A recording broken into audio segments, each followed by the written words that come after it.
ఓం శ్రీ గురుభ్యో నమ. గం గణాధిపతయే నమ. శ్రీ అష్టయోగ విద్యా పవిత్రపల్లి శ్రీ తులసి నేను ఈరోజు మీ ముందుకు సూర్యగ్రహణం. ఇప్పుడు మనకి అక్టోబర్ 2వ తేదీ మహాలయ పక్ష అమావాస్య రోజు సూర్యగ్రహణం ఏర్పడుతుంది. ఈ సూర్యగ్రహణము మనకు భూమికి సూర్యునికి మధ్యలో చంద్రుడు వస్తే సూర్యగ్రహణం ఏర్పడుతుంది. ఈ అక్టోబర్ 2వ తేదీన సూర్యగ్రహణం ఆ రోజు రాత్రి 9:13 దాటిన తర్వాత ఏర్పడి అదే రోజు రాత్రి ఈ గ్రహణం 3:17 క్లోజ్ అవుతుంది. ఇది ఏ కంట్రీస్లో కనిపిస్తుంది. ఇది మనకు కనిపించదన్నమాట. మనము గ్రహశాంతులు అవి చేసుకోవచ్చు, నామజపం చేసుకోవచ్చు.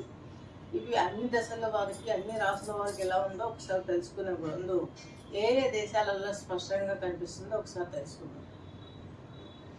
అమెరికా, దక్షిణ అమెరికా, అట్లాంటా మహాసముద్రం ప్రాంతాలలో ఎక్కువగా కనిపిస్తుంది. అలాగే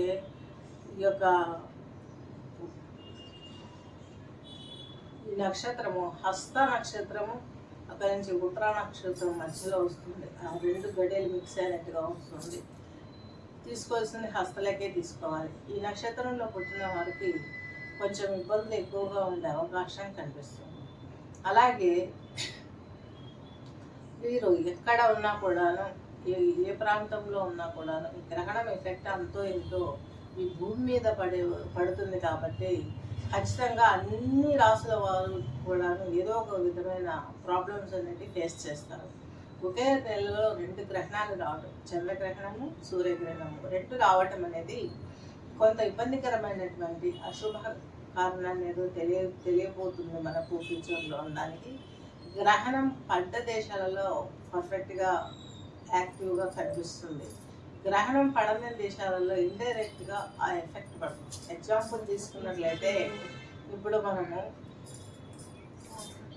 ఎక్కడైనా మనకు ఆర్థిక మాంద్యం వచ్చింది అనుకోండి, ఏదైనా కంట్రీలో ఇప్పుడంతా గ్లోబలైజ్ అయింది కాబట్టి ఆ ఆర్థిక మాంద్యం అనేది ప్రపంచం మొత్తం అనుభవిస్తుంది.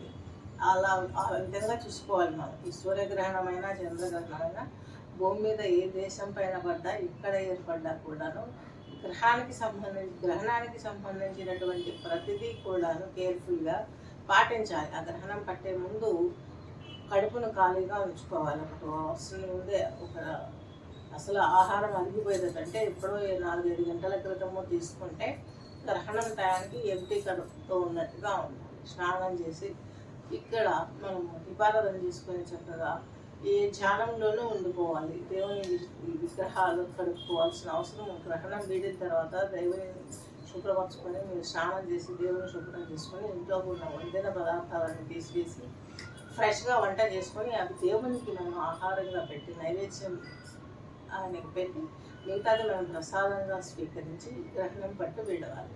ఈ గ్రహణం హస్త నక్షత్రం మీద ఉంది కాబట్టి హస్త నక్షత్ర జాతకులు, ఈ రాశిలో ఉన్న ఉత్తర నక్షత్ర జాతకులు, చిత్తా నక్షత్ర జాతకులు కూడా ఈ రాశిలోనే గ్రహణం ఏర్పడుతుంది. కాబట్టి ఇది కేతుగ్రస్త సూర్యగ్రహణం కాబట్టి ఈ రాశి వారు, కన్యా రాశి వారు ఎక్స్పెషల్గా ప్రతి నక్షత్రం వారు కూడా శాంతి చేసుకోవడం ఎంతో ఉత్తమమైన విధానం. ఈ గ్రహణ అనంతరం ఇల్లు ఒళ్ళు శుద్ధి చేసుకుని, వంటలు చేసుకొని, దైవ పూజ చేసుకొని శుభ్రంగా ఇంట్లో భోజనం చేసే ముందు శాంతి ఈ నక్షత్రాల వాళ్ళు ఆ రోజు గుడికి వెళ్ళి అక్కడ 1 కేజీంబావు గోధుమలు, అలాగే ఈ ఉలవలు 1 కేజీంబావు, వస్త్రం, సూర్యునికి ఎర్రటి వస్త్రాలు, అలాగే సూర్యబింబము, నాగపడగ, వెండివి తీసుకుని ఇచ్చేసి ఆ గోధుమలు ప్లస్ ఉలవలతో పాటు ఎర్రని వస్త్రాలు ఈ 2 బింబాలు ఇచ్చేసి దక్షిణ ఇచ్చేసి ఇష్టపూర్వకంగా మనస్ఫూర్తిగా బ్రాహ్మణులను సంతోషపెట్టే విధంగా ఇచ్చేసి చక్కగా మీరు ఆశీర్వాదం తీసుకొని ఆ ఈశ్వర దర్శనం చేసుకుని, హనుమాన్ దర్శనం చేసుకొని ఇంటికి వచ్చారంటే ఈ దోషం పవిత్రత ఎక్కువ జరిగే అవకాశం ఉంటుంది. ప్రతిఫలం ఎక్కువ వస్తుంది. గ్రహ పీడ పోయేసి ఆ గ్రహణం వల్ల వచ్చేటటువంటి దోషాలు పోతాయి. అలాగే ఎందుకు జపించాలి? ఈ జపం చేసే వాళ్ళు కూడాను ఎప్పుడు గ్రహణం వస్తుందో చూస్తారు, ధ్యానం జపం చేసేవాళ్ళు. ఎందుకంటే ఒకసారి గ్రహణం పట్టిందంటే మనం ఆ రోజు శ్రీరామ అన్నాం అనుకోండి, 1,00,000 సార్లు శ్రీరామ అని మనం ఉచ్చరించినంత సమానం. అంత పవర్ఫుల్గా ఉంటుంది ఈ గ్రహణ సమయం. ఇప్పుడు ఎవరైనా జాతకాలలో ఈ గ్రహానికి శాంతి తీసుకోవాలి, 8,000 జపం అంటే, గ్రహణం వచ్చిన రోజు కనుక ఆ శాంతిని రాశిని తెలుసుకొని మీ యొక్క గ్రహణం టైంలో ఉన్న దాన్ని బట్టి ఇది కాకుండా ప్రతి రాశి వాళ్ళు కూడా మీ జాతకాన్ని చూయించుకొని మీరు ఏమేమి చేసుకోవాలి ఆ గ్రహణ సమయంలో.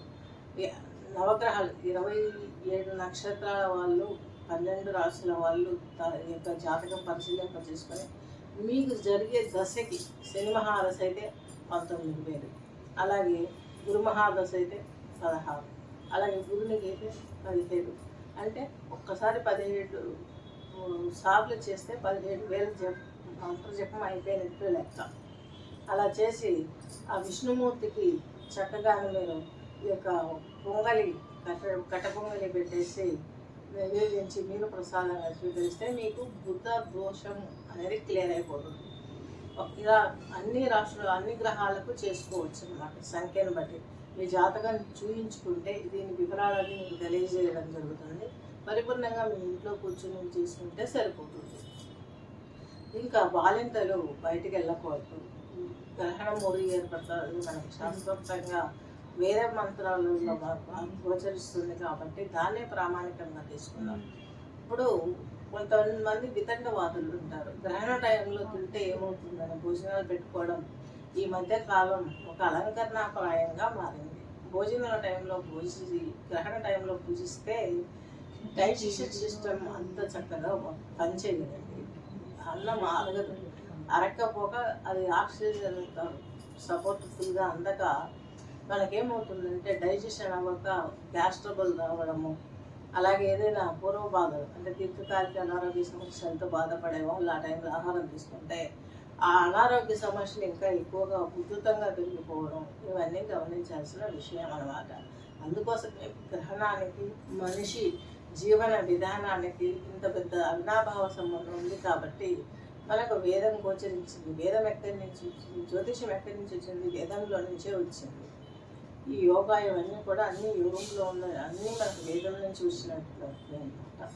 సో ఇంకా ప్రత్యేకించి మా సంస్థలో మీకు దొరికేది ఏంటంటే ఈ యోగ ముద్రతో పాటు ఏ మంత్రం చేయాలని చెప్తాను.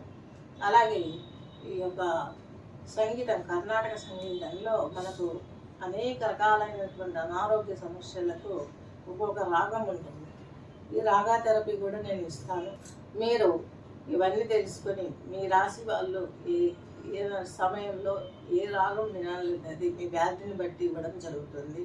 అది తెలుసుకొని మీ జీవితాలను మీరు సక్రమంగా నడిపించుకోగలరని ఆశిస్తూ స్వస్తి.